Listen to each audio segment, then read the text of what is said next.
ఒకటి వరకు రాసుకోండి. కానీ ఇక్కడ ఏంటంటే సందర్భము మనుషులు చూసినప్పుడు ఓ రకంగా మారిపోయాడు. ఎవరు మారిపోయాడు? పేతురు గారు.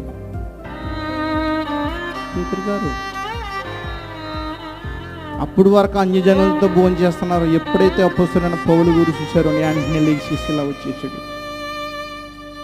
అప్పుడు ఇస్తున్నారు పేతురు గారికి, అపొస్తలుడైన పౌలు గారు, ఎందుకయ్యా ఈ వేషధారణ, ఎందుకయ్యా ఈ నటన? ఇప్పుడు వరకు అక్కడేమో అన్యజనులతో నువ్వు భోజనం చేసావు, మాట్లాడావు, పలకరించావు, అన్ని చేసావు. నేను వచ్చిన తర్వాత నువ్వు లెక్చేస్తావా? అన్యజనులకి మనకి కూడా ఏంటి?